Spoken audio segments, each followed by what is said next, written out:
بسم الله الرحمن الرحیم. خانم ها آقایان سلام. ما را با خبرهای 23 دقیقه از شبکه خبر همراهی بفرمایید. ساعتی پیش صعود تیم ملی فوتسال افغانستان به 1/8 نهایی جام جهانی 2024 با شکست غیرمنتظره تاجیکستان مقابل پاناما قطعی شد. فوتسالیست های افغانستانی علیرغم شایستگی سومین بازی تیم ملی خود را در گروه سوم مسابقات جام جهانی واگذار کردند. تیم ملی فوتسال افغانستان در آخرین دیدار سعیشون همی بود که بازی رو ببرن. در ابتدای بازی بسیار خوب اوکراین کار کرد، موقعیت‌های زیادی هم داشت که دروازه‌بان ما بسیار خوب عمل کرد. روی صحنه پنالتی کلاً بازی برقش برگشت. یعنی اگر شما دقت کنید نیمه دوم نیمه تیم ملی افغانستان بود، ولی تیم ما تیم جوونه، به تجربه خیلی بالای تیم ملی اوکراین باختیم، ولی یه تجربه خیلی خوب شد. امیدواریم که بتونیم به عنوان تیم سوم از گروه خودمون صعود کنیم. نمایشگاهی برای زنان مهاجر افغانستانی در تهران. 20 بانوی هنرمند افغانستانی آثار خود را در زمینه‌های مختلف قالی‌بافی، سوزن‌دوزی، آشپزی، چرم‌دوزی و ملیله کاغذی به نمایش گذاشتند. نمایشگاه صنایع دستی بانوان مهاجر افغانستانی مقیم ایران. هدف توانمندسازی و پرورش اشتغال خانگی که خانم‌های اتباع داشتن با دوستان دوره‌های متنوع و کاملی رو گذروندیم. خواستیم که یک مواجهه مستقیمی با بازار داشته باشند و در جهت تقویت اعتماد به نفس و عزت نفسشون. در این نمایشگاه 20 بانوی صنعتکار محصولات تولیدیشان را به نمایش گذاشتند. من توی 4 تا حوزه کویلینگ یا ملیل کاغذ و سرامیک، چرم و سوزندوزی های سنتی افغانستان کار میکنیم. همون هنرهای سنتی را بیشتر تلفیق کردم با چیزای جدید، مثلا رومانتور و کت. قبلا که اینجوری به شکل سنتی کار میکردیم، الان روی کت کار کردیم. کار بعدی و هنر بعدی من قالی‌بافی است. قالی‌بافی به شیوه سنتی و مدرن، کامپیوتری و شیوه سنتی. قالی‌های ابریشمی، کرک و مرینوس می‌بافن. تلاش خیلی کردیم. خب مسلما آدم برای هر کاری اگه بخواد موفق باشه بستگی داره پشتکار تلاش خودش. بعد استقبالم خیلی خوب بوده. این هنریه که من خیلی خودم توش ذوق دارم.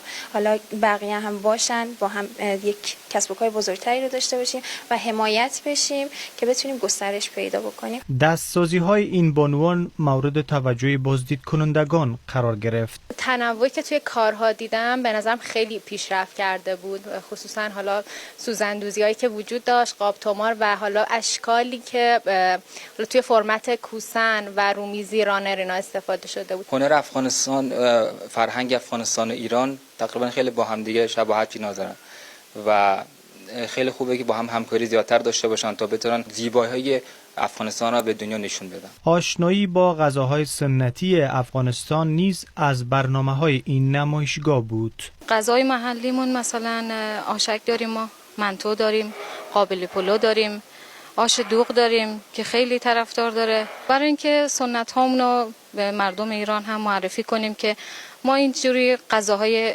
متنوع داریم که با فرهنگ ما هم آشنا بشن. این سومین نمایشگاه صنایع دستی بانوان مهاجر افغانستانی بود که برپا شد. عبدالوحید هدی، خبرگزاری صدا و سیما.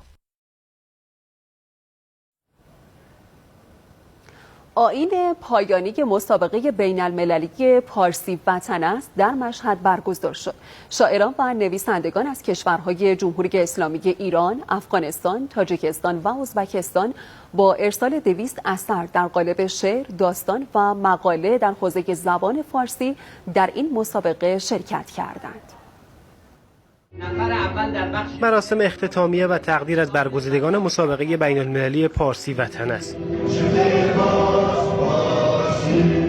این مسابقه از پاییز سال گذشته آغاز شد و 200 اثر در قالب‌های شعر، داستان و مقاله از سوی فارسی زبانان حوزه تمدنی این زبان باستانی به دبیرخانه این جشنواره فرهنگی ادبی ارسال شده است. مسابقه در حوزه وطن پارسی یعنی ایران، تاجیکستان و افغانستان برگزار شده. از این سه کشور و از کشور ازبکستان هم ما شرکت کننده داریم. در مجموع 200 تا اثر در قالب‌های مختلف شعر، مقاله نویسی و داستان خودنویسی به این جشنواره رسیده. این مسابقه بین المللی به هدف حفظ زبان فارسی و همبستگی در بین فارسی زبانان برگزار شد. برای ما به عنوان گویندگان زبان فارسی واجب است که از هر طریق مشروع و فرهنگی برای حراست از زبان و فرهنگ خود ما دست به کار شویم. ما خواستیم توجه جهانیان را و مخصوصا فارسی زبانان را در قلمرهای در حوزه مختلف زبان فارسی جلب بکنیم، بر این مبنی بر این که در افغانستان زبان فارسی در معرض آسیب‌های جبران ناپذیر قرار گرفته. زبان دوم جهان اسلام هست زبان فارسی و زبانی است که دین اسلام به این وسیله به بسیاری از سرزمین‌ها و قلمروها سفر کرده و بسیاری از مردم جهان دین اسلام را با زبان فارسی شنیدند. در پایان این مراسم به نفرات اول تا سوم در قالب‌های شعر، داستان و مقاله با اهدای لوح و جوایز نقدی تقدیر شد و 5 نفر هم در هر قالب هنری شایسته تقدیر شناخته شد. جشنواره وطن فارسی بخشش شرکت کرده بودم و نفر اول شده بودم. در داستان‌نویسی شرکت کردیم، رتبه سوم آورده بودیم. مسابقه پارسی وطن مصر شرکت کردم و شایسته تقدیر شد. اون چیزی که موجب وحدت و اشتراک بین عزیزان مهاجر و افغانستانی و مردم ایران و کلاً جغرافیای خراسان و جغرافیای فارسی میشه، زبان مشترک و فارسی هست. مسابقه بین المللی ادبی فرهنگی پارسی وطن است برای نخستین بار بود که از سوی مؤسسه فرهنگی دور دری و بنیاد شهید احمد شاه مسعود و با همکاری حوزه هنری انقلاب اسلامی خراسان رضوی در جمهوری اسلامی ایران برگزار شد. علیرضا شریفی، خبرگزاری صدا و سیما.